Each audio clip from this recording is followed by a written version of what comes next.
Okay, so we're making biscottis. My wife's making biscottis, and I'm going to film it. And right now, she's doing this laborious process. Can I eat a cookie? If you have cheap anise seeds, you end up with lots of stems in them, and she's going through and she's taking them out. So if you buy the better stuff, you don't have to worry about that. What kind of cookies are we making, Cindy? See the stems? Yes, Picking all that out. What kind of? Making Almond Citrus Biscotti. Got it. Okay. And how does your mother call it? Say it, biscotti? Boscotti. Got it. Okay. So we won't film this whole. So this recipe calls for orange rinds. We're going to do 2 orange worth of orange rinds. Well, it's 1 tablespoon, and I found it takes 2 of those to pack in a tablespoon, and if you pack it in, it tastes better. Okay. All right. So here we have. This is a really cool thing. I mean, you can do this with a regular grater, but this thing is amazing. It's a grater just for taking skin off of citrus, stuff like this. Okay. So this is a really cool thing I was talking about. We're gonna go ahead and grate you're just getting the skin off. And what you're shooting for is you're taking off that much right there. Yeah, you don't want to go into the white because the pith is bitter. Okay. And this thing is amazing. It's like butter. Yeah. It's a lot harder to do this with a regular grater. Very easy to clean. Yeah. Okay, so we'll go through both oranges like this. And you'll have to get a butter knife and scrape it off there. And try to shake it, but you still gotta get a knife.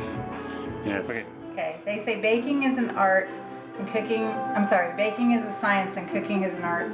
So you want to be very specific with your baking measurements. And so one of the things is you want to fluff your flour. I don't like to sift it because that takes time. So I just fluff it up a bit and then I put it in here. Okay. And you want to tap it to bring it down, to pack it down just a smidge so it fills in all the air holes, and then go right over the top so it's perfectly 1 cup. Got it. That's it. That's all I want to say. I finally got my wife to get into the movie. She didn't want to. And you clean up as you go. Make a note. Clean as you go. Got it. I gotta keep doing this orange. Okay, we need a 1/2 teaspoon salt. I'm putting that in there. Okay, and then I'm going to mix up my flour and all the ingredients in it. This way, when I put my flour into my wet ingredients, I don't have to blend it a lot to get the baking powder blended in the salt, because it's already blended in this. Because the less you mix your flour into your dough, the more tender the crumb's going to be on your cookie or cake or whatever product you're making. That's the dry. Now you're doing the wet? Yep, but I'm not doing it yet. So when you finished grating the oranges, you have this nice orange zest, they call it. It's beautiful. It adds a lot of flavor to those cookies. And the oranges end up looking like that when you're done. Okay, so the lemon zest, there's a little bit left over. We're not using all of it. There's dried lemon zest. You want to take your lemon zest and pack it down into a tablespoon like that. You don't want more than that. Okay, so I'm using unsalted butter today. Sometimes I use salted, it doesn't matter to me, but I think you have about a 1/2 teaspoon of salt and a stick of butter. Okay, putting that in there. I softened it a little in the microwave. It's really great if you can put out your egg and your butter and leave it and let it warm up to room temperature. It mixes better with your ingredients. Okay, we're doing butter, an orange, and we're doing a cup of sugar. Okay, we're back on. So here we have the butter and the orange zest in the bowl. Some sugar now. Leveling it off again. Cup sugar. Okay. We're going to beat that up. Oh, and without the liquid. butter and your zest and your sugar.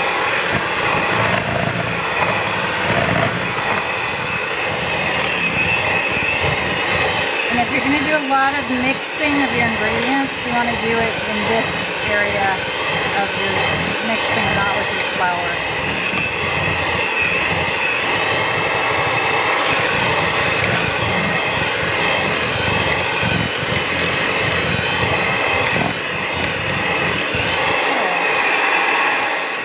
Well, that's really different. Normally that's done with all the liquid stuff, so she just did butter at room temperature? Not when you're doing a cookie Okay. or a cake. You do your fat with your usually first. Okay. Okay, let me just double check that. Just one egg? No, 2 eggs. Got vanilla and almond. Okay, extracts. vanilla and almond extract are now added. Still only one egg in here. Go ahead. Right, 1 egg at a time.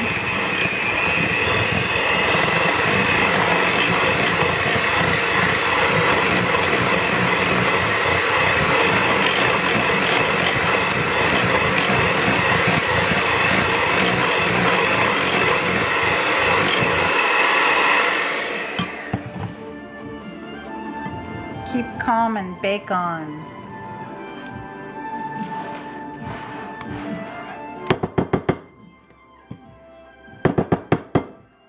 Always good to wipe down your sides so you get all your ingredients mixed up.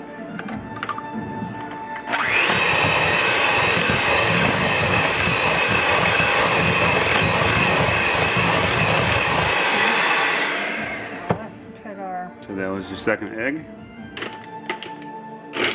And add the extract now. Yep. Okay. We're doing a half a teaspoon of vanilla. These make wonderful biscotti. Right now the orange citrus smell is Heavenly. heavenly, yes. Mhm. Okay. We're doing a 1/4 teaspoon of pure almond extract. Whoa, too much. Sure, it will be fine. Too much is alright. Try to be a little careful though. Go a little slower.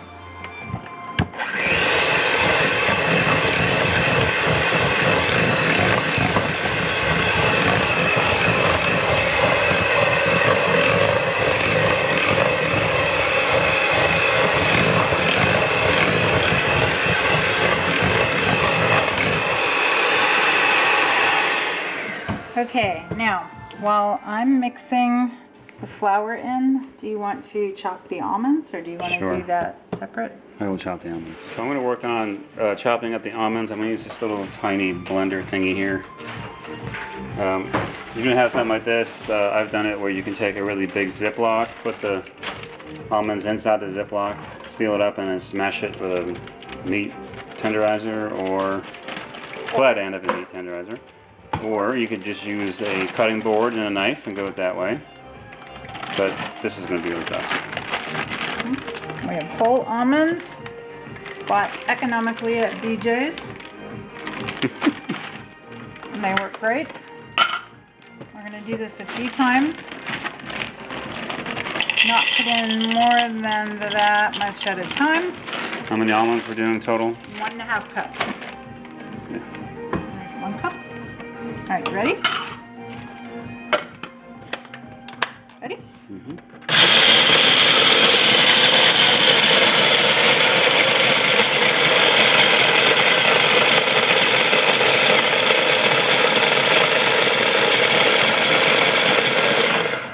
That's pretty fine.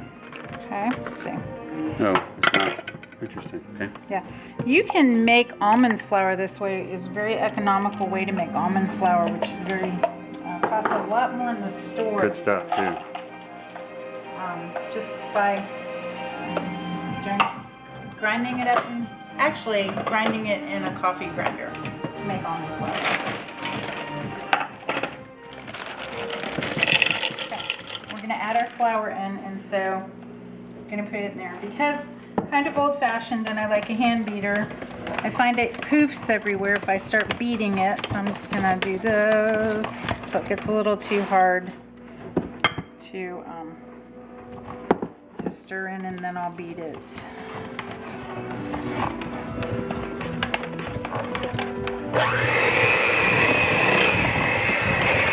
Okay, and then I don't want to do more than that at one time. You want to scrape your bowl, make sure you're getting all the flour off the sides and bottom. You can hide on the bottom sometimes.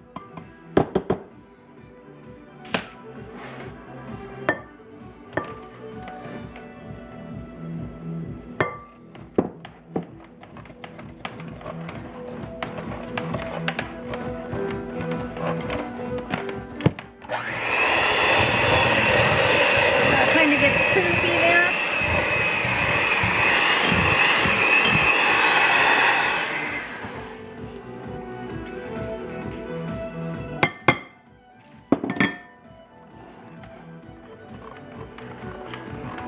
This is a stiff dough, a bit sticky.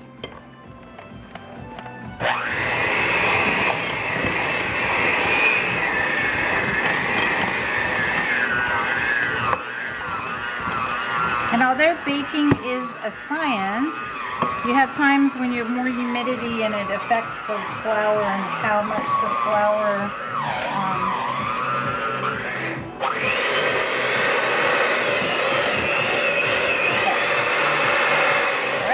that's it. You don't want to mix that anymore.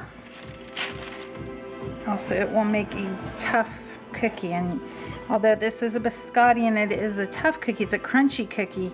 It's a tender crunch. Okay, now we need those on. This is just an easy way to put stuff into your cup measure. Tony ground these just a little more than I did. And so we're going to just put them on here. I love wax paper. It's my little helper. Okay. Okay.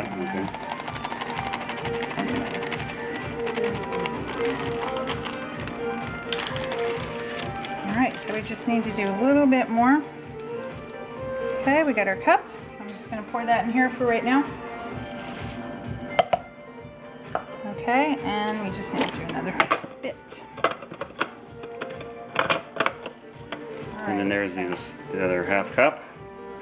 So there's your texture of nuts there. You want some fine, some big chunks.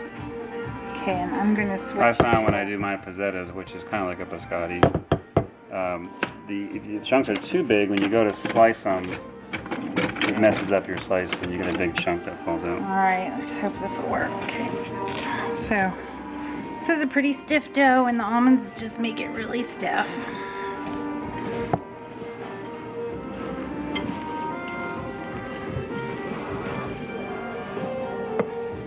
So it'll take me a few minutes to work the almonds into this dough. This is going to go on an ungreased baking sheet at, let me double check the time, 325. And then it's going to cook at 325 for 40 minutes, and then you're going to cut them and cook them on each side for 10 minutes at 250.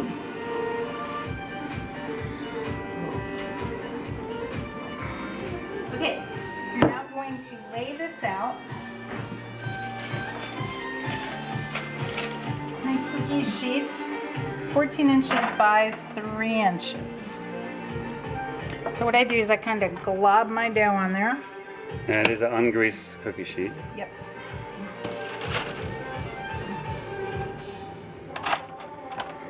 Should I do this during the day next time? Low lighting. Oh, I'm sorry, honey.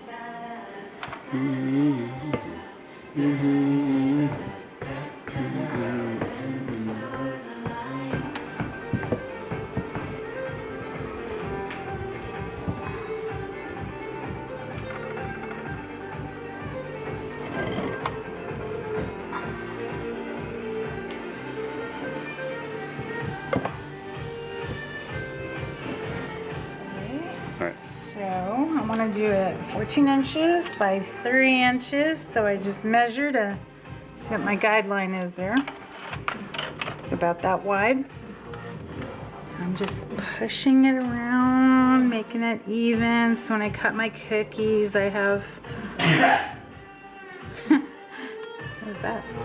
Is that a child or a cat?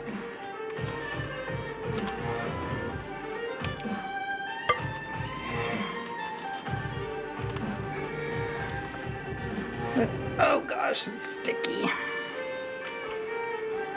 Okay, let's see. That's a little less than 3, and I think that's a little more.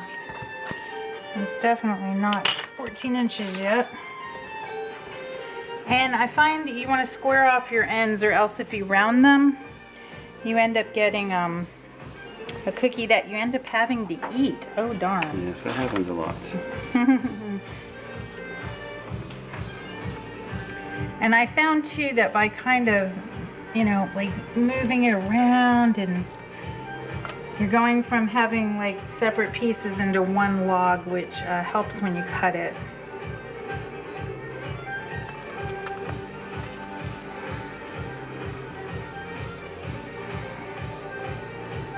Yeah, I think if you were to make this and think you're going to get this into a dough, this is such a sticky dough, you think, nah, this is something wrong here, but that's how it's supposed to be.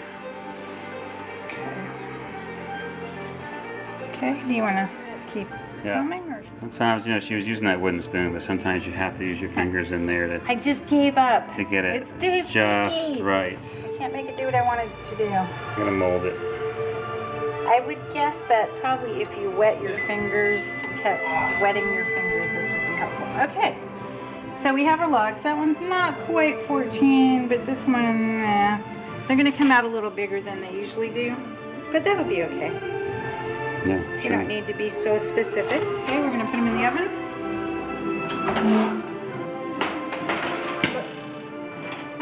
Middle rack, right in the middle.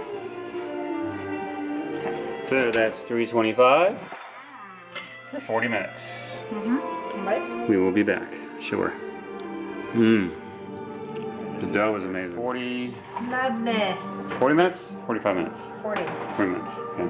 Lovely. And they are, they're toasty. Let's get a little shot of those. Okay, I'm bringing my oven down to 250. Want to get that? Okay, moving this over here. 50.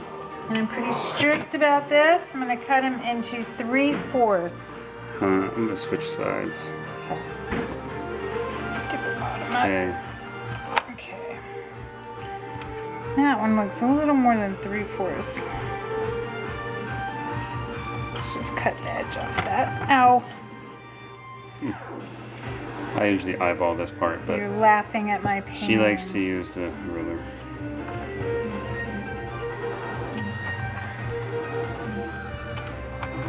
And I like this nice straight edge knife to cut it with. It's the Boscotti knife.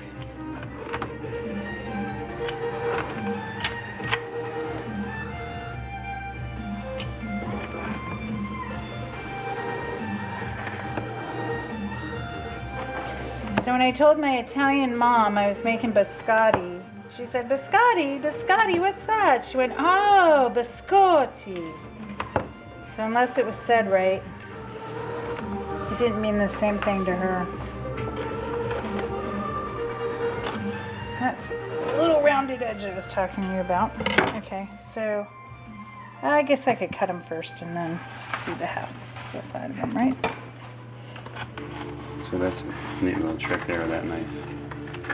Underneath. Even. These are for samples. Yum. We're just going to flip them on their side so they can dry out. And they can have a really tender crumb and break on you like that one. So be gentle. Yeah, sometimes you just can't help it. I just do that. But I think from me kind of mashing it all together and, you know, kind of smushing it down, it's made it more coherent. I don't know if that's the right word to use with cookies. Cohesive, how about that? That's better. How about dense? Cohesive, sticking together. Like family. Right, honey? Right. Okay, we're just gonna push those over. So I don't know if you wanna not take a picture of me doing the room. Give them a little air space. They'll dry out better because you want it to be nice and a dry cookie. Okay, now we're gonna put them in 250 for 10 minutes. And then I'm gonna take them and I'm gonna flip them around and stick them back in the oven for 10 minutes. But since it's a little late, we made these a little late at night, I'm probably just gonna shut the oven off and leave them in there until the morning.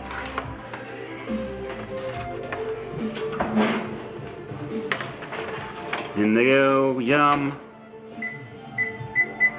Okay. Okay, so we're taking these out. That was in the oven at 250 for 10 minutes. Now, she's gonna flip them again. And 10 more minutes. Right, but since we are going to sleep, we're just gonna shut the oven off and leave them in there.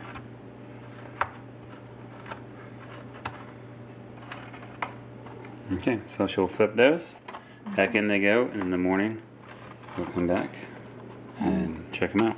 And maybe have them for breakfast. Kind of small, but I had all the biscotti facing one way so that as I'm flipping them now, I can remember which ones I flipped. Just a little tip. Okay. Okay, so here we are next morning. These have been sitting in the oven all night. They look absolutely perfect. Okay, you want to show me the, what do you want to say? Well, one thing was when I smushed it together, it created a nice cohesive log so that when I cut them, they didn't break apart, which in the past, when I first started making these, I would just not mess with the dough a lot and it ended up having cracks in it. So that's much better. I just wanted to show you the nice crunch. Tender, not real hard. Are you ready? Drum roll. So nice Perfect. crunch to that. And that's what the texture looks like. Great to dip in your coffee or just eat like it is. It's delicious. We can't wait to have ours with coffee. All right, so I'm gonna try one of these amazing cookies. Now this is, what's this called again? Almond Citrus Biscotti. Mmm. Mmm. You want to try dipping it in your coffee? Oh man, it's so good. Well, my wife makes the best biscotti anywhere. Thanks, honey. Oh man. Okay, bye.